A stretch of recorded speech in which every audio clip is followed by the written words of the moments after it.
I'm in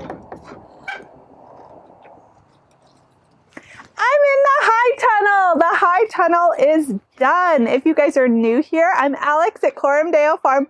We are a year heading into year five, Oklahoma flower farm that sells retail market bouquets from our roadside stand.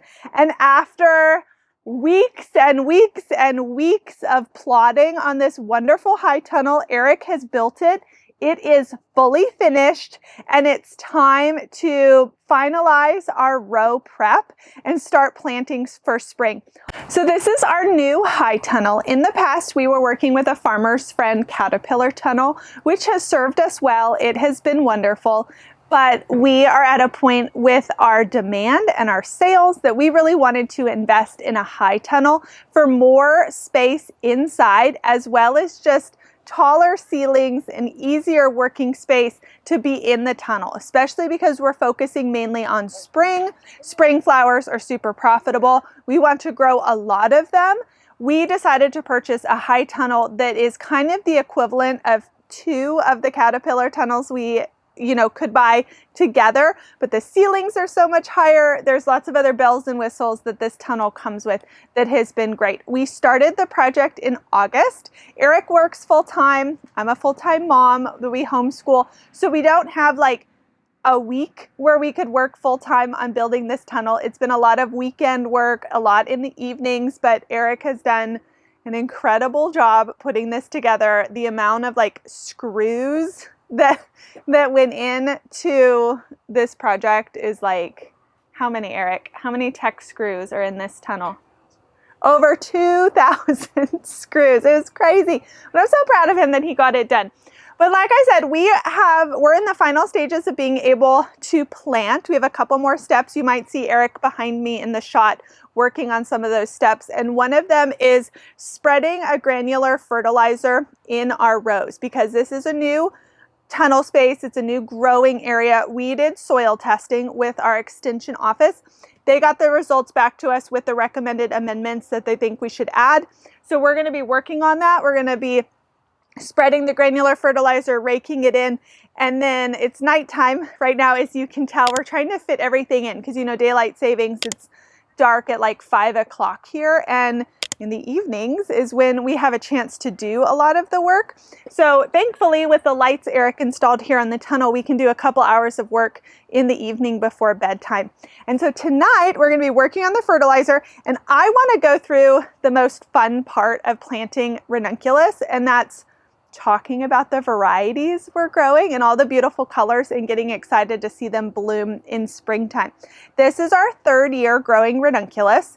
We've done 2 other growing videos that I can link in the description. But if you're new to Renunculus, you're nervous about Renunculus, you have general Renunculus questions, I filmed last year an hour-long video all about Renunculus that covers everything from varieties, where to purchase, how to plant, how to overwinter, how to harvest, how to store, pricing, pretty much everything I could think of in my notes about Renunculus.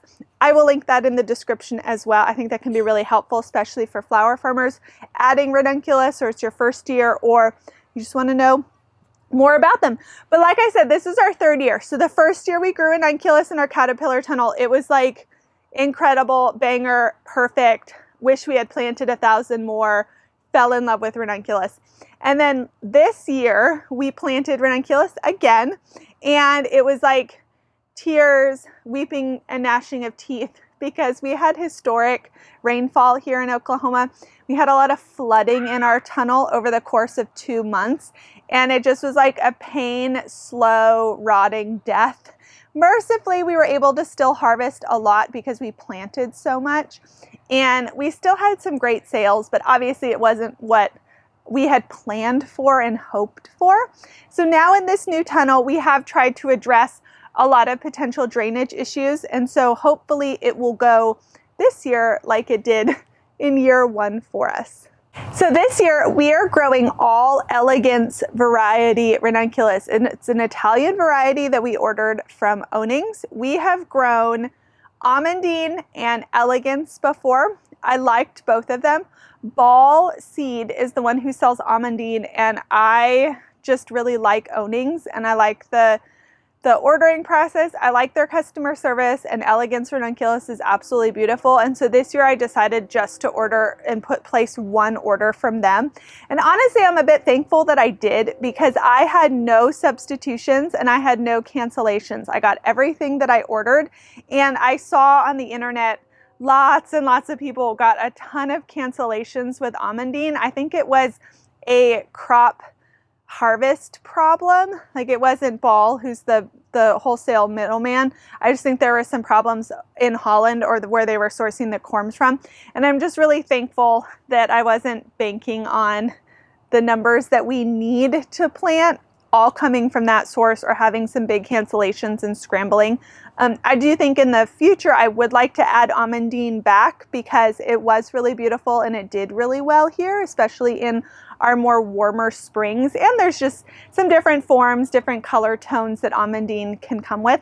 But I am very excited about our Elegance choices. I have some tried and true classics that I'll show you that our customers absolutely love and enjoy, and I have to keep growing them. And then I added some extras, and there's even one in particular that's like totally a splurge that I'm really part nervous, part excited to grow. So I have, you can't see it, but I have a crate here on the ground full of all of the corms. We sold a handful of our corms online in smaller quantities, because you usually can only order in minimum packs of 100, and some people are looking for much smaller quantities, you know, in like 20, 25 pack sizes. And that's what we did, because I had ordered 3,000 and we sold a chunk. I don't have a final count, but I know it's somewhere between 1,800 and 2,000 is what we're going to be planting this year, and what I have here.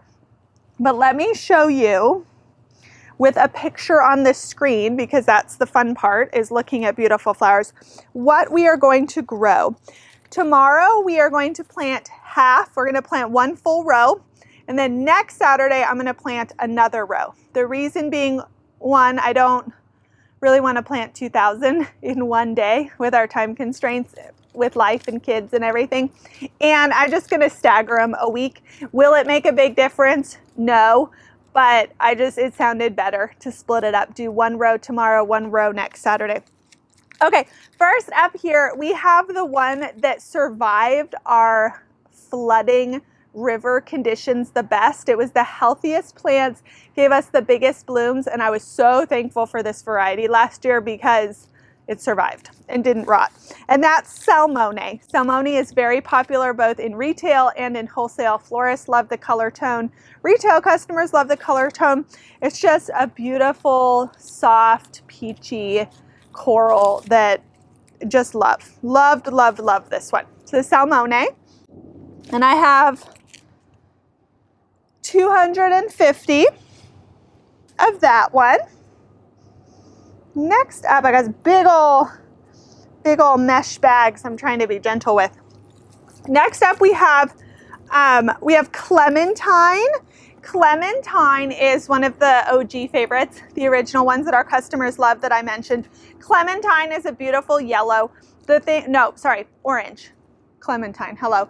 It's orange.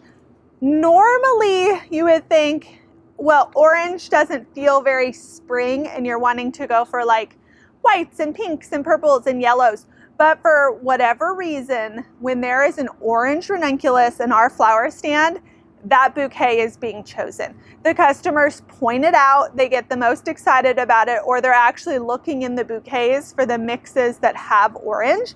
And I paid attention to that the last couple years and just realized whatever it is about this orange, our customers in Oklahoma love it. And so we're gonna grow orange ranunculus. Okay, next up is Rosa Chiaro. We have 300 here. This is a new one to me. I'm saying this off the top of my head, but you're looking at the picture here next to me. It is a bright pink, like a bold pink. And I like that color, and I'm thinking it will look really nice with the orange clementine and then a yellow that's coming up. It kind of gives like tropical sunset, those bright colors together, like a tequila sunrise drink, if you will, those pretty sunset colors together. So that's Rosa. Like I said, Eric is fertilizing behind me. Okay, this one is Pastello. So as it sounds, it's a beautiful pastel pink color. I'm not quite sure in what I ordered, if this is a Pastello mix, meaning they're going to be a little bit of a range of pinky tones, or if it's all just one of those pink colors. But it's just a soft, beautiful, classic Renunculus pink that when you think of Renunculus, that's what it is. Okay, and here is another Rosa Chiaro, but this is where I think it gets a little confusing, and it can be a little frustrating when, and I think it's the same with some of the other varieties too, but they'll have the same name, but then they'll have different numbers after them. So it's clearly a different color or variety, but there's not like a picture for every single one. And so this one is Rosa Chiaro 78. And then the other one, let's see if I can find it quick enough, find the number. This one's Rosa Chiaro 2P10. I'll try to look up and see if I can notice the difference, but I'm also myself going to try to label really well, and maybe when they bloom I'll be able to show you guys, or maybe take pictures even for our own records of how maybe these numbers that come after, if there's any real noticeable difference, or if it's just generally like Rosa Chiaro is a hot pink Renunculus sort of deal. But I have that. I'm sure in my brain I ordered it even because I was like, I want to find out the difference. Then we got a big bag here. I know what this one is. This is the yellow one I referenced. This is 400 are in here. And this is Giallo. Giallo is a beautiful, beautiful yellow. It's not a soft, buttery yellow. It's like a bold, goldenrod kind of yellow. But the thing I love about Giallo, and I'll put one of our own pictures on this screen, it has so many petals, so many ruffles, that like it has the incredible perfect, when you think of Renunculus, like the spiral layer on the bloom, and so it just looks so big and impressive. Plus our customers really like the yellow. This is actually Eric's favorite variety, is Giallo. I think he likes it because it is so absolutely perfect in its bud, in its bloom. And this will go beautifully with that clementine and the Rosa Chiaro that I mentioned. And then what do we have here? We have Pastello again, and it's the same number and everything. They just split it up into different bags. So I have 200 of the Pastello. So if you're keeping track, we have hot pink, orange, yellow, soft pink, and then this one, okay, this one is the splurge one that I'm like most nervous but most excited about. It is, so these were all elegance variety Renunculus. This one is Coloni, and Coloni is a tissue cultured, patented, super fancy tier up Renunculus, where like each one of these corms cost us probably about 80 cents a corm. This one is like $2.25 a corm, so it's way more expensive. But Coloni is supposed to be like a bigger, fuller, you know, with the amount of petals. The one that like when you see high-end wedding bouquets or high-end event work and you see Renunculus in it, and it's just like as good as a Renunculus can get, that's kind of part of the Coloni series. And so I thought, okay, I'll splurge on a pack of 100 to try. One, because I want to actually see, like, are these noticeably different, or is it kind of like elegance was just as pretty? I want to see for myself. So I picked from the Coloni variety, I picked Success Lady, which is like an absolutely like the most beautiful soft cushion pink that I could think of. And I picked a lighter color too because I just wanted to see all of those pretty ruffly feathers feathers. This is not a bird. Petals is what I meant to say. So that is everything we're growing. In the past, I have done a white, I've done more of a cream, and then I've done like the really dark purple. All of them did fine and they sold fine, but I just found sometimes those colors hard to mix in. Like a darker purpley red doesn't go great with orange or yellow. So then I was having to only pair it with pinks, and that was kind of slowing our very rapid market bouquet process up. If I was selling to florists, I would definitely make sure to grow a white and more of a cream and probably more of the pastel colors than what I chose. But orange and yellow have been huge hits. I think the bright, bold pink is going to stand out. And then you're going to have your classic soft Success Lady, and then the Pastello for those girlies that do like the softer palette in spring. And then I just ordered a large quantity of each. I like trying new things, but it becomes much more efficient and easier when you're growing a smaller number of colors in a larger quantity than, say, I'm going to grow 2,000 Renunculus and I'm going to grow 11 different colors. I would rather shrink that down to what I have here, which is like 5 or 6 colors.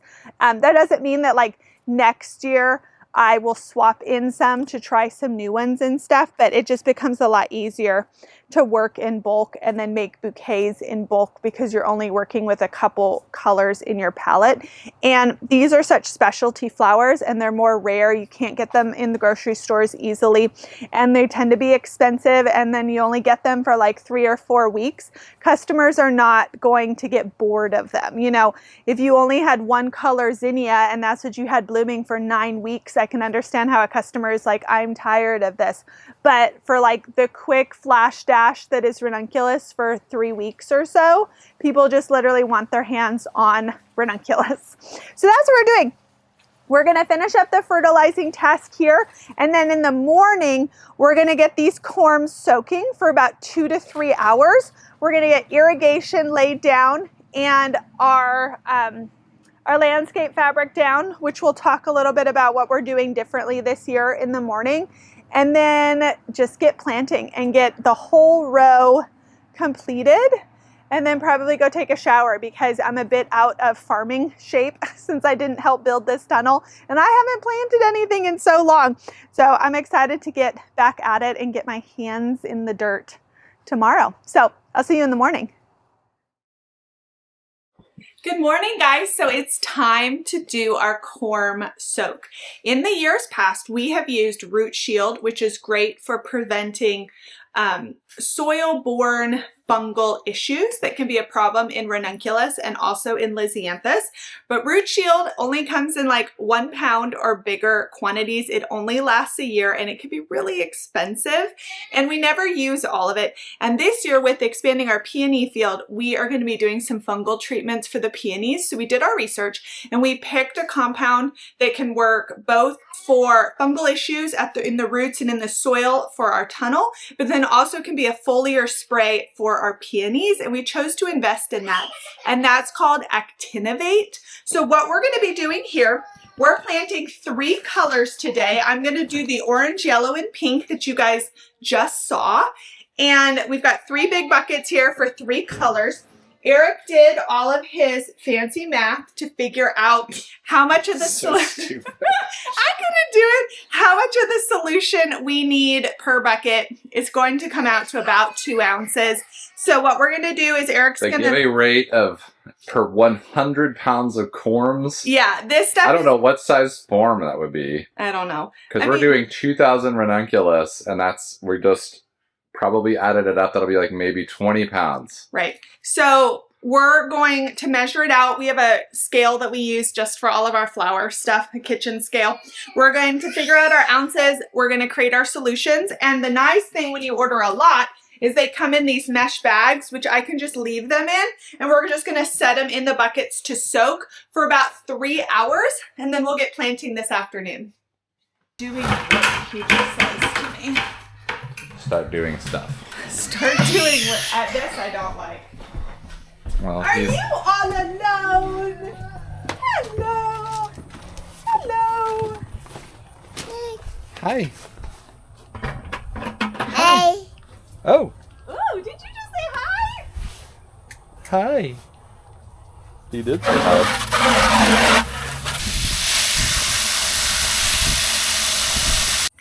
This just has to be stored at room temperature, not above what, 77? Yeah. I mean, that could be a little bit of an issue in a hot summer if we only kept it at 80. True. I'm wearing protective gloves. It's a very powdery substance. You want to aspirate, or not aspirate. You don't want to slurp this in. It says you don't need to induce vomiting right away if dear. you ingest it. Please don't. So we'll zero it. Can you see it? You're in the sun. I need to change to Here, just put ounces. my shadow. This is your old one that's all busted. It just stays ounces until you get to a pound and then it goes up.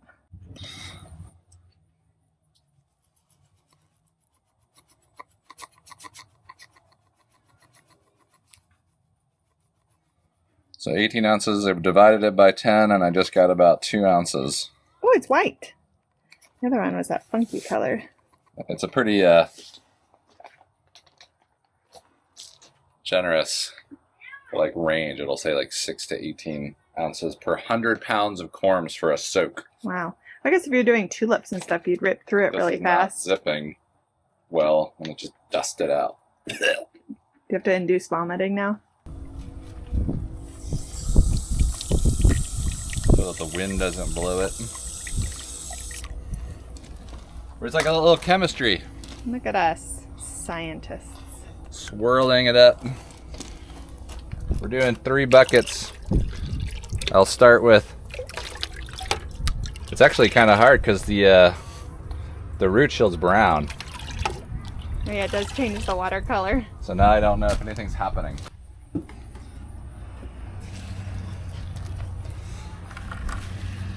She said I needed to cinch the bags because she thought they might crawl out.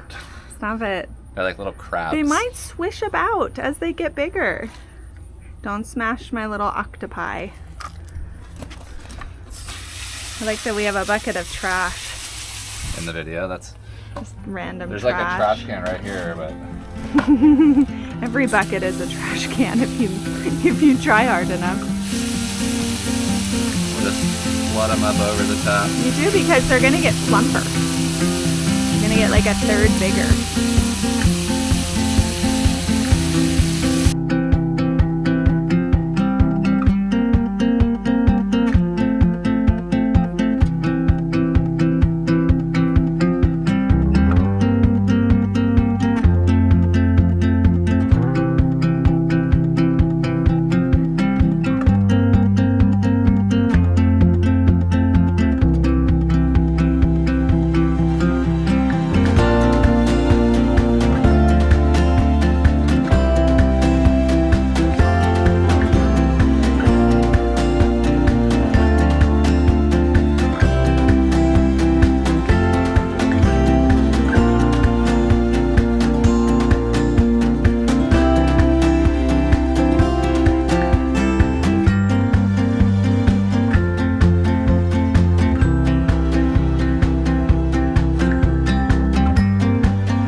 A tank top in the middle of November, but it is 82 degrees outside and we don't have shade cloth on our tunnel, so it's quite roasty toasty in here. It feels like we're planting in May right now, but the temps will drop eventually, I think sometime next week. But in our 72-foot row, we fit 850 Renunculus. I had kind of eyeballed when we ordered about 1,000 per row, so we're pretty close. Well, I might have to jam in some extras on some side margins and stuff when we plant our next batch. batch next week, but we were able to do it. Originally, our plan was to plant 1 row in white fabric, which you can see here that we're going to use for some of our other plugs.